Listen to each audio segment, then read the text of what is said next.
বন্ধুরা, তোমরা কেমন আছো? আশা করি তোমরা সবাই ভালো আছো। প্রীতির রান্নার হেসেলে সবাইকে স্বাগত জানাই। আজকে রান্নার রেসিপি নিয়ে আবারও চলে এসেছি। আজকের রান্নার রেসিপি হচ্ছে কুমড়ো আলু পটল দিয়ে ছক্কা। আশা করি রান্নার রেসিপিটা তোমাদের সবার ভালো লাগবে। যদি রান্নার রেসিপিটা সবার ভালো লাগে, লাইক শেয়ার কমেন্ট করতে ভুলো না। এখনও আমার চ্যানেলটাকে যারা সাবস্ক্রাইব করোনি, প্লিজ আমার চ্যানেলটাকে সাবস্ক্রাইব করে দিও। এইভাবেই পাশে থাকার অনুরোধ জানালাম। চলো দেখে নিই রান্নাটা কিভাবে আমি তৈরি করব। প্রথমেই আমি পটল এইভাবে কেটে নিয়েছি ডুমো করে, তারপর কেটে নিয়েছি আলু আর কেটে নিয়েছি কুমড়ো। আর আগের দিন রাতে ভিজিয়ে রেখেছিলাম ছোলা। এখানে ভেজানো ছোলা পরিমাণ মতো নিয়ে নিয়েছি। প্রথমে কড়াইটা বসিয়ে দিয়েছি। কড়াইয়ের মধ্যেই শুকনো খোলায় আমি গোটা জিরে, গোটা ধনে আর একটা শুকনো লঙ্কা ভালো করে ভেজে নেব।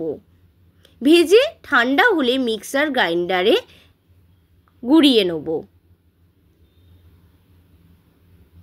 এটা আমি ভাজা মশলাটা কিন্তু আমার তৈরি হয়ে গেল। তারপর কড়াইতে আমি তেল দিয়ে দিলাম। তেলটা কিন্তু আমার গরম হয়ে গেছে। তারপরে কেটে রাখা আলুগুলোকে আমি দিয়ে দিচ্ছি ভাজার জন্য।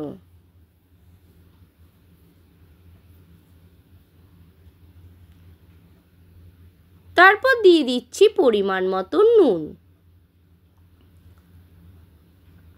দিয়ে ভালো করে আমি ভেজে নিচ্ছি।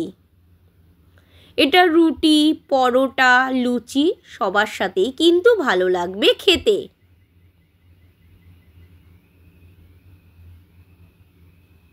আর এই তরকারিটা হবে একটু গা মাখা গা মাখা। দেখো আলুগুলো ভাজা হয়ে গেছে। আমি একটা বোল সেটে কিন্তু আলুগুলোকে তুলে নিচ্ছি।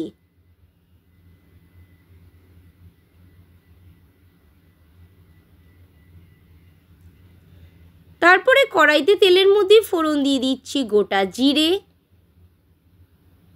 একটা শুকনো লঙ্কা আর একটা তেজপাতা দিয়ে ভালো করে আমি একটু নাড়িয়ে নেব। নাড়ালে কি হবে, ফোড়নের যে সেন্টটা সেটা কিন্তু খুব ভালো বেরোবে। তারপরে দিয়ে দিচ্ছি কেটে রাখা কুমড়োগুলোকে।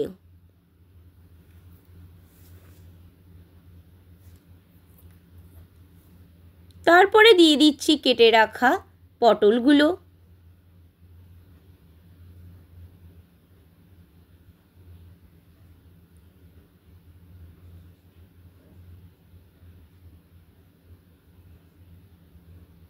তারপর দিয়ে দিচ্ছি পরিমাণ মতো নুন। দিয়ে ভালো করে আমি নাড়িয়ে নেব।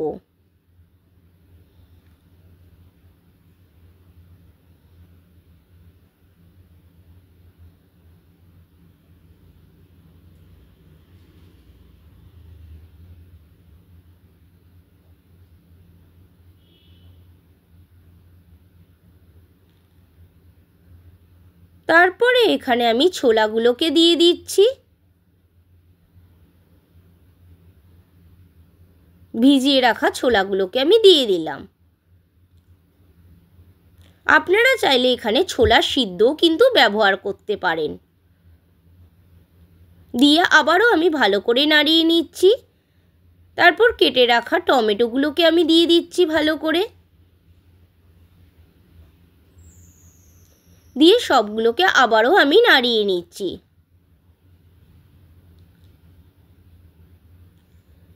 দেখো আমার কুমড়ো পটল সব কিন্তু ভাজা ভাজা হয়ে গেছে এবং সবজিগুলো কিন্তু মজেও গেছে।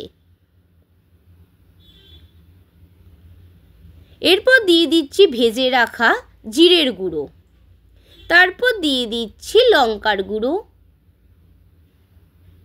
তারপরে দিয়ে দিচ্ছি হলুদ গুঁড়ো। তারপর দিয়ে দিচ্ছি গ্রেট করে রাখা আদা কুচি। দিয়ে ভালো করে আবারও আমি নাড়িয়ে নিচ্ছি। এটা ভালোভাবে নাড়াতে হবে যেন সবজিগুলোর মধ্যে মশলাগুলো ভালোভাবে ঢুকে যায়।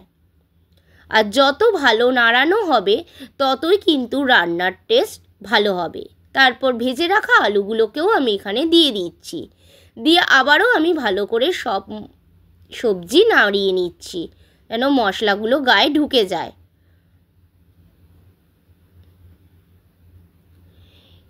এবার ভেজে রাখা যে ভাজা মশলাটা করেছি সেটাকে কিন্তু আমি দিয়ে দিচ্ছি 2 চামচ। এখানে জিরের আছে, গোটা জিরে, গোটা ধনে আর শুকনো লঙ্কা দিয়ে দিয়েছিলাম, দিয়ে ভালো করে গুঁড়িয়ে নিয়েছিলাম। এই ভাজা মশলাটা দিলে কি হবে, রান্নার টেস্টটা কিন্তু আরও দ্বিগুণ হবে। দিয়ে আবারও আমি সব ভালো করে নাড়িয়ে নিচ্ছি। তারপর দিয়ে দিচ্ছি পরিমাণ মতন চিনি, দিয়ে আবারও ভালো করে নাড়িয়ে নিচ্ছি। তারপর দিয়ে দিচ্ছি পরিমাণ মতন জল।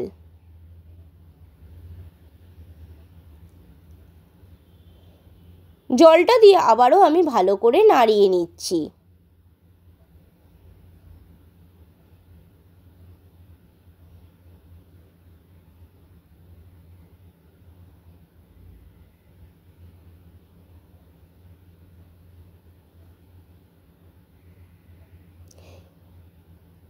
এবার আমি 10 মিনিটের জন্য ঢাকনা চাপা দিয়ে দিচ্ছি। 10 মিনিট পর আমি দেখো ফিরে এসেছি। দেখো রান্নাটা কিন্তু আমার তৈরি হয়ে গেছে এবং তরকারিটা কিন্তু পুরো গা মাখা হয়েছে।